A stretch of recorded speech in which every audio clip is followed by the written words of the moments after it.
And ladies, for being with us. Doctor, let me begin with you on the audit and the report that was released by KPMG. Are you satisfied with the work that was done in as far as what was found, and actually telling Kenyans tonight that at the end of the day we'll have a clean, proper register for the elections? Thank you very much, Sophie. I think KPMG did quite a professional job in how they went about with the audit. We have been able to share with Kenyans in a stakeholders forum on Friday the results of that audit. I think what was interesting, for all as Kenyans, is the quality of the register. And I think overall, the big conclusion Kenyans could pick out of it is that the quality of the register is not as bad as maybe we had thought as we went into it. You know, when you have cases in which when you take the overall numbers, you're talking about inaccuracies of about 2.56% in general. That is within the margin of statistical error. So if you look at generally the big item issues that they raise, I think they did a professional job. Yeah. I think they raised also some fundamental issues that relate to how institutions are run in our organization, how we collect data, how we manage data, and how we use that data for our day-to-day activities. And I think we'll get a chance to discuss those in detail. But I think in general, we believe that they did a professional job and that they got the support that they needed from the various institutions. Yeah. But that support really showed the weaknesses in some of our data collection capabilities as a country. As a country. And let's pick up on that, Waiganja, because the estimate of 1 million voters could be dead in terms of the register and the names that appear there, but only have exact details of about 90,000, so that at the end of the day, Kenya will be going into an election with over perhaps 900,000 of these dead voters in there, and concerns about how manipulation of that could work in as far as favoring one side or the other. So for you, is that an efficient job, or is it something that was beyond their control? I think it's a combination of several factors. I think let's first go back to where this process started. I think we forget that the reason why an audit of the register was done is because there was a belief by, several actors in the political process that this register was so severely compromised that actually we needed to. In fact, the initial demand was a new registration. That was actually what this was, a compromised position. I think it's a good thing for IEBC as an institution to show that the errors that are there are the sort of routine errors you'd expect in a register of this size. With regard to the question of the dead voters, remember that these are not 1 million people who are found in the register, who are dead and still in the register.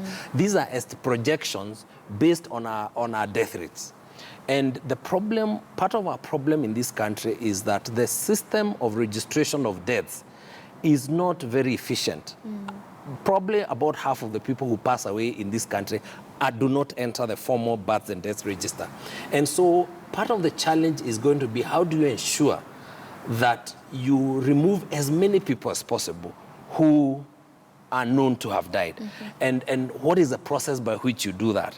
The saving grace is that the fact that you have a dead person in the register is not of itself a compromise of the register. Because remember, even on 7th of August, people will still be passing away. It's not going to stop. I think the question is, are you then able to have passed away and be able to vote? And that is where now the question of the process by which you vote becomes very important. Are we going to use the biometric system? If we're using the biometric system, it doesn't matter. Because unless you went and got someone's fingers and brought and carried them there, that person cannot vote. So rather than worry about cleaning up the register and remove all the dead people, what we should be ensuring is that the biometric system works. If the biometric system works, that will not be a problem. And of course, Dr. will be telling us about these ones whose biometrics do not have the fingerprint images and as far as the biometrics. But Amdani, are you content? Because remember, KPMG is also a firm that was contested, even getting into this process. So there are those who will be looking at these findings and saying they are safe at this particular point, do not want to trouble the waters. I think KPMG they've vindicated themselves against all the accusations and have done a professional job. That we cannot take away from them. But I want to disagree a little bit with Kamotho here, where he says that it doesn't matter, whether people are expunged from the register or not. I think it does. It matters because we need to be sure going into an election that we have a proper register. A voter's register is a very, very key component. In fact, it's the fundamental of an election, okay? So it does matter. It does matter how the process of expunging the dead voters from the register, you know, in as far as IEBC are able to do it, so as to guard against the kind of mischief that we have seen, because we've seen criminal manipulation of elections in this country using the uncertainty of the voters' register. Yes. If you recall, in 2013, the voters' register was a very key component of the petition. And when IEBC were called to question, they couldn't even tell us which register they used. You know, they brought up 3 registers. So it is important that IEBC work towards ensuring that they clean up the register, and they actually take on board the recommendations of KPMG and work round the clock to make sure that they fulfill that. And I think that they already have committed themselves to do that, because that is also part of building confidence, not just in the register itself, but also in the ability of IEBC to deliver a credible process. All right. For me, the issue at hand here is also the sequencing, you know, because we've just concluded the mass voter verification exercise, you know, and that has happened after the audit. There was an overlap. Yes, so there was an overlap. So I think it's good that we have Dr. Akombe here, because what Kenyans need to know is the challenges that were found during the voter verification exercise. How are they going to deal with it? And does KPMG come back and re-audit it? But I really do believe that on this score, KPMG and IEBC are really working towards building confidence, and so far, they are showing themselves to be above board. Above board. Everybody is working towards making sure that all fears are laid to rest. But there's so much IEBC can do to lay all fears to rest, because you cited other state organs and agencies, and as far as collection of data, reconciling all of that. In terms of law even, there is a loophole there. So are you then able to assure Kenyans that this is something you're going to be able to do, or we have to wait until a time when we have that kind of rationalization? No, absolutely not. There are things that are long-term. If you read through the report, you will see that there are recommendations that KPMG makes that are more long-term, that need some legal amendments. But there are also very specific things that we need to do. And I agree very much with what Daisy has said in terms of the sanctity, of the centrality of the register. And that is why we're spending a lot of time working on the register and removing the deceased voters immediately, the 92,000. But you can only remove 92. We can only remove 92. I'll explain to you why. You know, KPMG projects that there are about 1 million, you know, they estimate that there would be 1 million dead voters on our register. But those are estimates. They are estimates that are not based on numbers or ID numbers of people or names of people. And what we saw from the information that they received from the Civil Registry Directorate is that they got only 40% of, they have names of and IDs of about 40% of Kenyans who are deceased. So if you look at the way they have done, the methodology that they have used to come up to the estimates of 1 million, it's really estimates. You can take it at that, because it's not based on the totality of the numbers that the Civil Registry has.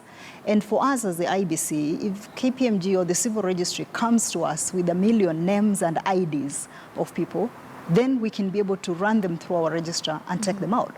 But we cannot take out statistics, just 1 million random people that we don't have IDs for or names. We might end up having Sophie. But you're saying it's just an estimate. It could be higher than 1 million, or it could be lower. You know, it could be that. But the reality is that for us as people who are working on the register, the importance for us is to have national ID numbers or passport numbers of those people and names, so that we can be able to expunge them from the register. The 92,000 that they have provided to us, we're already working on taking them out of the register. Just to remind you, I think Daisy raised an important issue on how does the verification process that we've been doing. We'll get to that, you know, how do you link the two? And what we've been doing as we've been getting, you know, a lot of the issues that you saw KPMG raise, the 2 million plus errors that you have there, are they're mostly clerical errors. There are places in which, you know, a clerk put in Rosalind as as a male when I'm clearly female. There are places in which, instead of putting the ID number of the person, they put the serial number that is in the ID. There are cases in which they have mixed up the dates of birth. So those are the irregularities, but they are not irregularities that question the legitimacy of the register. They are not irregularities that will bar you from actually voting on election day. And so we're trying to address some of those. with 5,000 biometrics that are missing, what happens? So we have cases, obviously, in our country of persons with disability. The 5,000 plus includes those people who actually don't have fingers at all. So that means that they do not have biometrics, because it's only biometrics we're using. We're not using other features such as your iris or any other biometric features. It's only your fingerprints that we're using. And there are some people whose quality of fingerprints is very low. So you cannot be able to, even if you try, you cannot be able to get them. These are maybe people who worked in quarries or different places that have affected the quality. So you have manual backup? So you have, and it's in this case whereby it's really actually not a manual backup per se, because it is not a situation in which you take the register, the hard copy register, and you look them through it. No, what you do in this case is that you take their national ID or their passport, whichever document it is that they had used to register to vote, you scan. And once you scan it, you will see their information coming up. So you'll verify that they are in the register. And with the scanned document, then there is a procedure by which the agents confirm, the agents of the political parties confirm that this person who has come obviously does not have the biometrics or cannot be identified biometrically. They will confirm that the ID is of that person. They will confirm that the features, once the ID has been scanned, what has been seen on the screen, on the KIMS, is the same as the ID. And then at that point, the person will be given a ballot to vote. And there are papers that they will fill, the agents will fill, they will put their fingerprints so that you have an audit trail.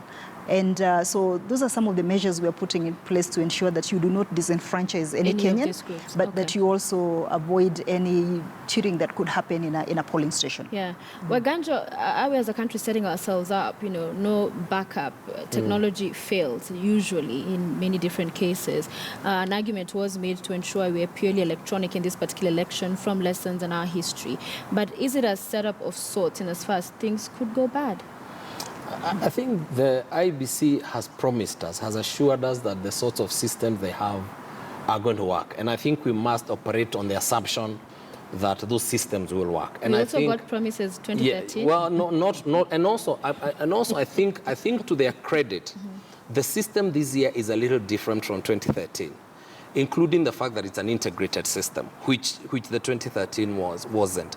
And I think the point I was even making earlier, Daisy, is not so much that cleaning the register is not important, but in terms of the priorities that IEBC has, with the few days that are remaining, is the priority to go around the country to find out, because if the people are not in the database as having died, what are you going to do to ensure that they are removed from the register? So other than the ones that you have, your concentration cannot be in ensuring that that part of the register is dealt with if you don't have the data. What we should be ensuring is that notwithstanding those people, because they may eventually be there, how do we ensure that we do not compromise the voting process? And now that is where technology comes in. And that's why, for me, in fact, the greatest news this week was the arrival of the kits, even more than the question of KMG. Because if the kits come, then we need to ensure that they've been tested early enough. We don't have the problem of last year, that there's been sufficient training. Because the problem last year was also about training, was about preparedness, was about the quality of the software and the hardware. So the batteries, those are the things that right now we should be investing a lot of our energies on. Because if those things are not working, it doesn't matter also how good the register will be if the systems fail.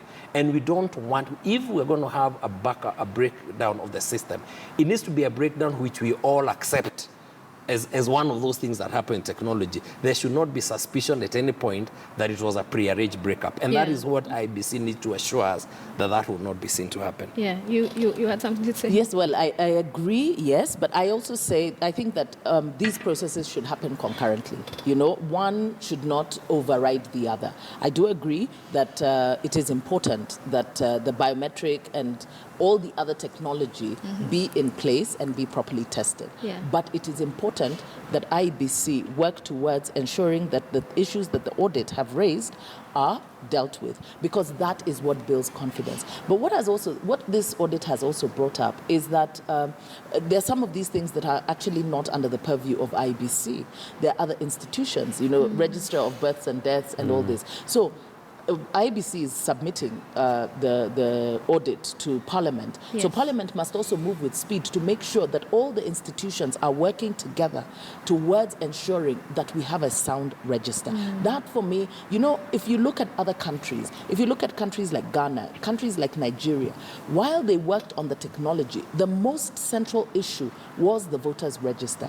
And the sanctity of that register actually really, helped towards, one, building confidence around the process, but also transformed the results, the results outcome. And I really do appreciate the work that IEBC have been doing, really, towards ensuring that, they build credibility around the electoral process, despite some of the aspersions that have been cast on their ability to be able to do this. But they can't stop now. Now is when they must continue. Because if you drop one ball, if we say that we cannot run these processes concurrently, any failure in the system, even a genuine error, will not be interpreted as a genuine error. There's already so much heightened suspicion. So IEBC really must work round the clock towards ensuring that credibility, because Kenyans are not going to give them leave to make those errors. On the failure of technology, of course technology fails, but there's an acceptable threshold for failure. We cannot have the kind of mass failure we had in 2013.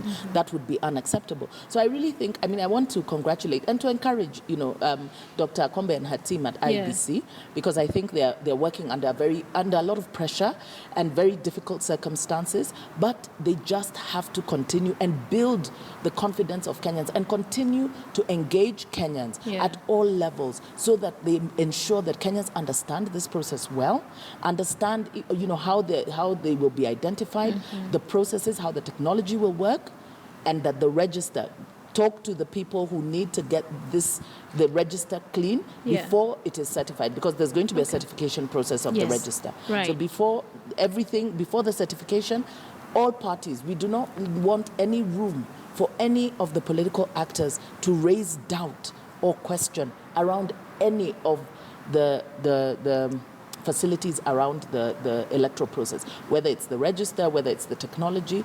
We need everybody to be confident enough that we're going into a reasonably fair process. Okay. And one of the issues KPMG raised was around those with expired passports, and asked that you advise the same, because then if they go in to vote on voting day and their passports is expired, so you can talk to us about that. And join that with what Daisy was talking about earlier, the fact that the verification process and that of the audit overlapped. So then what becomes the efficacy if at some point then, one could be happening and missing some of what needs to be looked at? Okay. Thanks, Sophie. The issue of the KPMG audit, the sequencing of the audit versus the verification process, it was one that should have been handled well had there not been an extended court case regarding KPMG. And we inherited that as new commissioners. And so had the processes been done the way they were planned to do, KPMG should have finalized their audit, and then we went into the verification process. But that wasn't the case, and we found ourselves in a situation in which we needed to do this concurrently. And we tried to look at ways in which we maximize and ensure that there is predictability in how we were handling it. That is why the same register that was put forward for verification is the same register that was provided to KPMG, so that we were not looking at two different things. And now what we are doing is putting this together. And it is interesting that a lot of the things that we have picked up from the verification process have actually been picked up by KPMG. It is the fact that a lot of the people who had done transfers, majority of the people who had requested for transfers during the MVR, the mass voter registration to exercise, a lot of those had not been reflected yet. So they looked as though they were missing from the register. Okay. What we picked up from the verification process was that a lot of the data for people was incorrect in some ways, a lot of it to do with clerical errors, where people mixed up the dates of birth of people or right. the gender of people, and that's what you see in the KPMG audit. Yeah. We also obviously noticed the large number, over 260 duplicate IDs, which I think it's an important issue for me to emphasize here. We have Kenyans who have shared IDs. They are not fake. They are shared IDs provided by the National Registration Bureau. We have checked with the National Registration Bureau, and those people have shared identity numbers. Wow. For us, in terms of the election, it is not their problem. It's not their mistake that they're sharing an ID with somebody else. So for cases like those ones where we have checked and counter-checked, even by KPMG, and noticed that these people are legitimately sharing national ID numbers, we cannot disenfranchise those Kenyans, because what we have realized that those 264,000, while they share IDs, their biometrics are different. So we know that they are not the same human beings, and their names are different also. So we know that it's not one person who's registering several times. Yeah. So there are things like those ones that we had actually initially picked up, and that we've seen, and from the verification process that we have seen KPMG also pick up. So we are actually very committed to ensuring that we make all the the short-term amendments that have been put forward to us by KPMG. By KPMG. My director is taking us to break, but we'll come back and talk about you have awarded as IEBC, Dubai-based firm, the ballot printing tender, one that some quarters are not too happy with. So we'll talk about that and much more. You're watching Checkpoint. Stay with us. We'll be back shortly.